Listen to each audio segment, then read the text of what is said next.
আমাদের অনেক মুসল্লি ভাইরা আছে, দেখবেন যে ওনারা পারলে সূরা কেরাতগুলা, রুকু সিজদা, তাসবিহগুলা, দোয়াগুলা, আত্তাহিয়াতু, দোয়া মাসুরা, দুরুদ, এগুলা সব বাড়িতে পড়ে এসে মসজিদে শুধু যদি লেপরেটটা করে যেতে পারতো মনে হয় ভালো হইতো। এরকম একটা হাবভাব দেখা যায় না? খেয়াল করে দেখেন, অনেক ভাইরা আছে আশেপাশে নামাজ পড়লে তো দেখলে বোঝা যায়, মনে করেন উনি রুকুতে গেছে, তাসবিহ কখন শুরু করে বলেন তো? রুকুর তাসবিহ কখন শুরু হয়? আশেপাশে মুসল্লিরা, আমরা বেশিরভাগ মানুষ একটু খেয়াল করেন তো, মনে করে চেষ্টা করেন তো, রুকুরতে সুবহান রাব্বিয়াল আযীম যে তাসবিহ বলা শুরু করেন, কখন শুরু করেন? রুকুতে যাওয়ার পরে। তাহলে তো সব ফেরেশতা, তো সব আল্লাহওয়ালা, আফার ক্লাসের ইমানদার সব, মাশাআল্লাহ। তাহলে তার সব ওয়াজ মাহফিলের দরকারই নেই এখানে।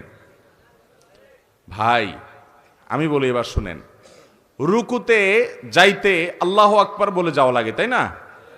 আল্লাহু আকবার বলে যে রুকুতে যান, খেয়াল করে দেখেন আজকের পর থেকে যে তাসবিহ সুবহান রাব্বিয়াল আযীম শুরুটা কোত্থেকে করেন দেখেন, খেয়াল করে ডানে বামে এবং নিজেরও মুখ দিয়ে কখন বাইর হয়। বেশিরভাগ মানুষই আল্লাহু আকবার বলতে তো কোয়ার্টার সেকেন্ডও লাগে না, হুলস্থুল করে আল্লাহু আকবার বলেই রুকু অর্ধেকে এখনো যায় নাই, আদা আদি গেছে, ওখান থেকে সুবহানাল্লাহ শুরু হয়। এরপরে আবার সুবহান রাব্বিয়াল আযীম, সুবহান রাব্বিয়াল আযীম, সুবহান রাব্বিয়াল আযীম, তৃতীয়বার সুবহান রাব্বিয়াল আযীম, তৃতীয়বার শুরু করে মাথা উঠান শুরু হয়ে যায়। এবার মিলান তো মিলে কিনা দেখেন, তৃতীয়বার তাসবিহ সুবহান রাব্বিয়াল আযীম, সুবহানা শুরু করতে করতে কল্লা উঠানো শুরু, ওইটা পথে বাকিটা সারে ফেলায় উঠতে উঠতে, ঠিক না? এটা তো নামাজের কোনো সিস্টেম না ভাই। 99% মানুষ দেখবেন এভাবে নামাজ পড়ে। নবী সাল্লাল্লাহু আলাইহি সাল্লাম যে ওই সাহাবীকে শিখাইছেন, আসেন এবার সেটার সাথে মিলাই। সেটার হবে কি, আপনি সূরা কেরাত পড়া শেষ, আমরা সূরা কেরাত পড়া শেষ হলে কথার কথা আপনি সূরা ইখলাস পড়লেন, কুল হুয়াল্লাহু আহাদ আল্লাহুস সামাদ লাম ইয়ালিদ ওয়ালাম ইউলাদ ওয়ালাম ইয়াকুল লাহু কুফুয়ান আহাদ, আল্লাহু আকবার। বিশেষ করে রমজান মাসে তারাবিতে দেখেন হাফেজ সাহেবরা পড়ে, আছে না নাই? শুধু হাফেজ সাহেবদের দোষ দিয়ে লাভ নাই, গায়ে হাফেজ সাহেবরাও একই দেখা যায়। উনি হয়তো 30 পারার হাফেজ, আপনি ইখলাসের হাফেজ, সূরা ইখলাসের কুল হুয়াল্লাহর হাফেজ। তো উনি যেরকম 4G গতিতে নামাজ পড়ে, আপনার সূরা ইখলাসও খবর নিয়ে দেখেন বেশিরভাগ 4G গতিতে, কুল হুয়াল্লাহু আহাদ আল্লাহুস সামাদ লাম ইয়ালিদ ওয়ালাম ইউলাদ ওয়ালাম ইয়াকুল লাহু কুফুয়ান আহাদ, আল্লাহু আকবার না, ওয়ালাম ইয়াকুল লাহু কুফুয়ান আহাদ বলার পর একটু দম নিবেন, একটু দম নিবেন, অন্তত কোয়ার্টার সেকেন্ড অপেক্ষা করবেন। এরপরে আমি এখন দাঁড়িয়ে এতক্ষণ আল্লাহর প্রশংসা করেছি, এখন আমি নতজানু হয়ে আল্লাহর প্রশংসা করব, আল্লাহু আকবার বলে তারপর রুকুতে যাব। আস্তে আস্তে রুকুতে চলে গেছেন, হাঁটু ধরে ফেলেছেন, পিঠ থেকে একেবারে মাথা পর্যন্ত সমান হয়ে গেছে, পজিশনে চলে গেছেন। এবার একটু দম নিয়ে শুরু করবেন, সুবহান রাব্বিয়াল আযীম, সুবহান রাব্বিয়াল আযীম, সুবহান রাব্বিয়াল আযীম বলা শেষ, একটু দম নিবেন। এরপরে এবার বলবেন আল্লাহু আকবার বলে উঠবেন, উঠে সোজা হয়ে আবার একটু অপেক্ষা করবেন চুপচাপ। আমাদের এসব টাইম নেই, সামি আল্লাহু লিমান হামিদা, আল্লাহু আকবার, আল্লাহু আকবার, আসসালামু আলাইকুম রাহমাতুল্লাহ, মানে 4G না 5G না কত জি গতিতে নামাজ পড়ে আল্লাহ ভালো জানে। সব জায়গায় গতি ভালো, যার নামাজে যত বেশি সময় নেয়। আজকে আপনাদেরকে একটা কথা বলে রাখি, আপনারা যখন মসজিদে যাবেন একটু খেয়াল করেন ভাইরা, যে কোন মুসল্লিটার নামাজের সবচেয়ে বেশি সময় নেয়। আমি খেয়াল করি, আমি প্রায় সময় বলি, আমার দু একজন বন্ধু বান্ধব আছেন জেনারেল শিক্ষিত, আলেম ওলামা না, ওনাদের নামাজ দেখলে, এরকম কয়েকজন আছে তাদের সালাত দেখলে ভাই আমি তাকায় থাকি। আলহামদুলিল্লাহ আমি নিজে আমার সালাত কিতাবপত্রে পড়েছি, মানুষকে পড়াইছি, শিখাইছি, বলছি, কিন্তু দেখছি যে নামাজ কত সুন্দর করা যায়। 4 রাকাত নামাজ পড়তে 15 মিনিট সময়, 20 মিনিট সময় নেয়, এরকম মানুষও আমি দেখেছি। এটা একদিন 2 দিনের ঘটনা না, প্রায় প্রতিদিনই এরকম নামাজ পড়ে তারা। অনেক বড় বড় ব্যবসায়ী, অনেক বড় বড় শিক্ষিত, শত শত হাজার হাজার মানুষ চালাইতে হয়, এইরকম লোকজন মিটিং সিটিং দুনিয়ার ঝামেলা আছে, সব চলে যাক, নামাজে দাঁড়াইছি, নামাজ শেষ করার কোনো কাহিনী নাই, সব কিছুর আগে ধীরস্থিরতার সাথে নামাজ। ভাইরা আমার, এই নামাজটা আমাদেরকে আল্লাহর সবচেয়ে নিকটে নিয়ে যাবে। যার নামাজ সুন্দর সে সবচেয়ে বড় আফার ক্লাসের মুত্তাকি, যার নামাজ যত খারাপ সে তত নিচু ক্লাসের মুত্তাকি। এই জন্য আমি মসজিদে গেলে খুঁজি যে আমার চাইতে লম্বা নামাজ পড়ানোওয়ালা পাই কিনা, যদি পাই তখন ঈর্ষা করি যে তারে এবার ফেল করতে হবে, আমি তার চাইতে আস্তে আস্তে নামাজ পড়তে হবে। আমি একটু তাড়াহুড়া প্রকৃতির মানুষ, এই যে কথা বলি দেখেন হুলস্থুল করে বলি, ধীরস্থিরতার সাথে কত সুন্দরভাবে মানুষ কথা বলে, আমি পারি না, আমার একটা রোগ, তাড়াহুড়া করে কথা বলি।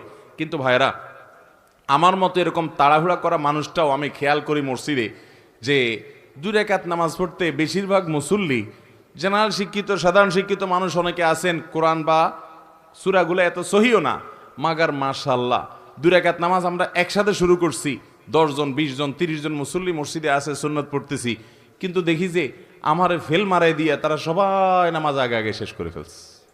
এত গতি তাদের নামাজে।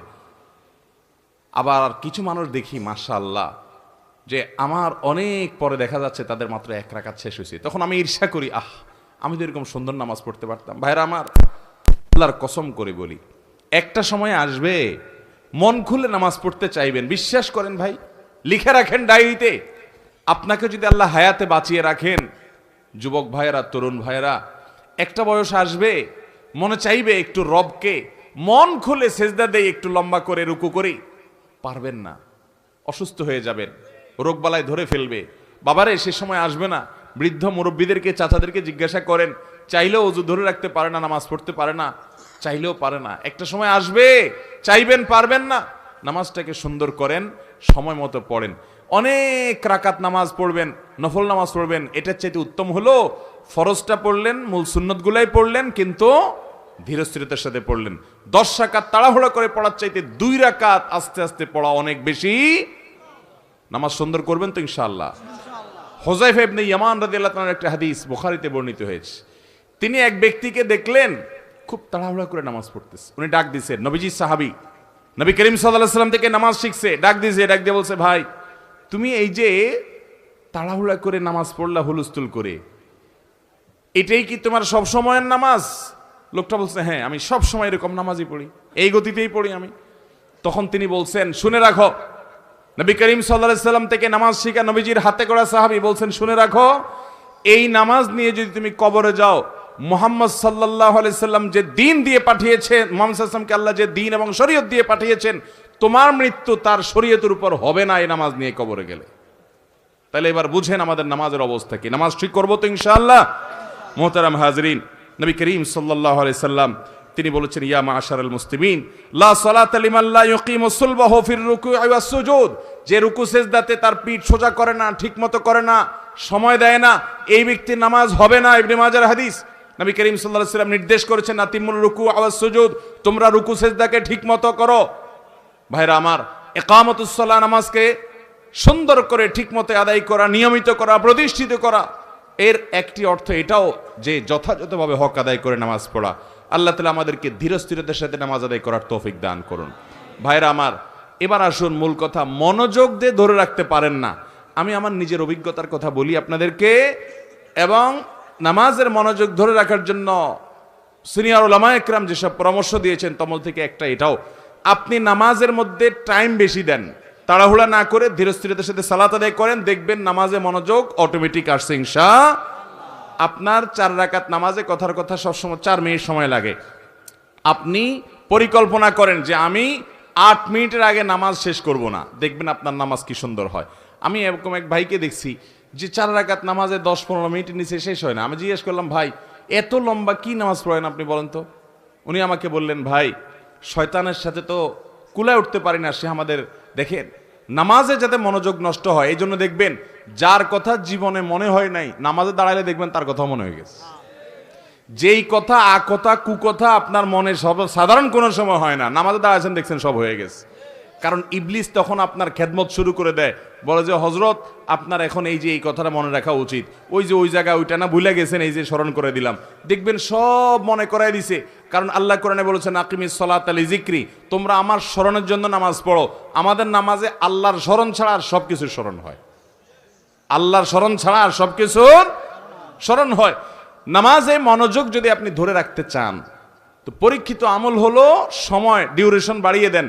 4 রাকাত নামাজে 15 মিনিট সময় লাগিয়ে দেন। ওই যে ভাইয়ের কথা বলছিলাম যে লম্বার সময় নামাজ পড়ে, আমি একদিন জিজ্ঞেস করলাম, ভাই আপনার 4 রাকাত নামাজে একদিন 2 দিন না, প্রতিদিন একই অবস্থা দেখি, 15 মিনিট 20 মিনিট সময় লাগান। আমার অফিসে একবার উনি বেড়াইতে আসলেন, আমরা সুহরের পরে সুন্নত পড়ে চলে আসছি, মিটিং আছে, উনি দেখে নামাজ পড়তে পড়তে শেষ না। আমি বললাম, ভাই অনেক নামাজ পড়ছেন না? কই না, ওই 2 রাকাত সুন্নতিতে পড়ছি। তো 2 রাকাত সুন্নত তো আমরাও পড়লাম, আমাদের যদি 5 মিনিট 7 মিনিট লাগে, আপনার 15 মিনিট কেমনে লাগে? উনি বলল, ভাই দুনিয়াদার মানুষ, অনেক ব্যবসা বাণিজ্য আছে, শত শত লোক চালাইতে হয়, বিভিন্ন দিক মাথা চলে যায়। তো শয়তান তো নামাজে মনোযোগ নষ্ট করতে চায়, এই জন্য আমি শয়তানের সাথে কুস্তি করি নামাজের মধ্যে। আরে শয়তানের মধ্যে সাথে কুস্তি আবার কেমনে করে নামাজের মধ্যে? কুস্তি করলে নামাজ হবে নাকি? বলে যে কুস্তির সিস্টেমটা হলো এই, আমি যখন নামাজে দাঁড়াই, সূরা ফাতিহা অন্য সূরা পড়ি, তখন শয়তান আমারে ইরানে, তুরানে, কোকাব শহরে, অমুক জায়গায় তমুক জায়গায় চিপায়, এর ভিতরে ওর ভিতরে, এর পিছনে ওর পিছনে, যত আকতা কুকতা সব মনে করে দেয়। তখন আমি কুলে উঠতে পারি না, আল্লাহর কথা স্মরণ আসে না। আমিও তেড়ামি করি, পরিপূর্ণ আল্লাহর দিকে মনোযোগ আসার আগ পর্যন্ত তেলাওয়াত চলতে থাকবে। সূরায়ে আপনার ফিল পড়া হয়ে গেছে, এবার লীলা পড়া হয়ে গেছে, আড়াইতালে যে পড়া হয়ে গেছে, এন্না তাই না, কিন্তু আমি রুকুতে যাব না যতক্ষণ পর্যন্ত আমার মন নামাজের দিকে না আসবে। উনি বলে যে আমি যখন এইভাবে সূরা বাড়াইতে থাকি যে ডিউরেশন বাড়াইতে থাকি, তখন এবার দেখা যায় ইবলিসে আমার মনরে এদিক নেওয়া ছেড়ে দেয়, দিয়া বলে যে তো লস প্রজেক্ট, এর পিছনে মেহনত করলে তো সূরা আরো বেশি পড়ে সব বেশি বাড়াই ফেলবে, এর মনোযোগ তাড়াতাড়ি নামাজের দিকে দিয়ে দেয় যাতে তাড়াতাড়ি রুকুতে যায়। এরপর আমি রুকুতে যাই, রুকুতে গেলে তারপর সুবহান রাব্বিল আযীম পড়ি, সুবহান রাব্বিল আযীম পড়ি, না মন অন্যদিক চলে গেছে, বলি না সুবহান রাব্বিল আযীম তোর জন্য 30 বার পড়বো, আধা ঘন্টা ধরে পড়বো, মাগার আমি কল্লা উঠাবো না, উপরে পিঠ তুলবো না, যতক্ষণ পর্যন্ত আমার আল্লাহর কথা পরিপূর্ণ মনে না আসবে। আমি তেড়ামি করি, শয়তানের সাথে কুস্তি চলে।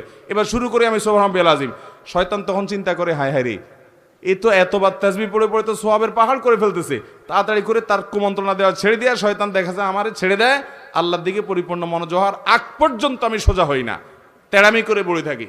এরপরে যখন সব শেষ, দেখি যে না মনোযোগ পুরো আল্লাহর দিকে গেছে, নিজে স্যাটিসফাইড হওয়ার আগ পর্যন্ত আমি রুকুতে থাকি, এরপরে মাথা সোজা করি। এইভাবে একটা করে রুকুন শেষ করি। আমার অনেক সময় লাগে, কারণ পুরো নামাজে আমি লড়াই করি ওই ইবলিসের সাথে, ওই লড়াই করতে কুস্তি করতে অনেক সময় লাগে। আল্লাহু আকবার, সুবহানাল্লাহ, এরে বলে নামাজ। ভাইরা আমার, নামাজটাকে সুন্দর করবো তো ইনশাআল্লাহ। ধীরস্থিরতার সাথে নামাজ পড়বেন কে কে বলেন? হাত তোলেন। আল্লাহ আমাদের সব হাতগুলাকে আপনি কবুল করে নেন। আল্লাহ আমাদেরকে সুন্দর করে নামাজ পড়ার তৌফিক দান করেন। আল্লাহ আমাদেরকে নামাজ কায়েমকারী বানিয়ে দেন। আল্লাহ আমাদেরকে সহি সলত ভাবে খুশুর সাথে নামাজ পড়ার তৌফিক দান করেন। আল্লাহ যে নামাজ জান্নাতুল ফেরদাউসে নিয়ে যাবে সেই নামাজ পড়ার তৌফিক দান করেন। আত্মামান জাযাকুমুল্লাহু খায়রা ওয়া আখিরু দাওয়ানা আলহামদুলিল্লাহি রাব্বিল আলামিন। সবাই নিয়ত করছি তো ইনশাআল্লাহ? সবাই নিয়ত করছি তো? নামাজে মনোযোগ দিয়ে পড়বেন তো ইনশাআল্লাহ? এবং মনোযোগ ধরে রাখার জন্য ধীরস্থিরতার সাথে আস্তে আস্তে নামাজ পড়ার কোনো বিকল্প, তুফান মিল মার্কা নামাজ পড়বেন। আখিরাতে যেয়ে দেখবেন, কিয়ামতে দেখবেন সব বাতিল, ফাজআলনাহু হাবাআম মানসুরা, দেখবেন যে কোনো নামাজ কবুল হয় নাই। আজকে থেকে তওবা করেন, তাড়াহুড়া করে কোনো নামাজ পড়বো, ধীরে ধীরে আস্তে আস্তে নামাজ পড়বেন, চেষ্টা করবেন তো ইনশাআল্লাহ?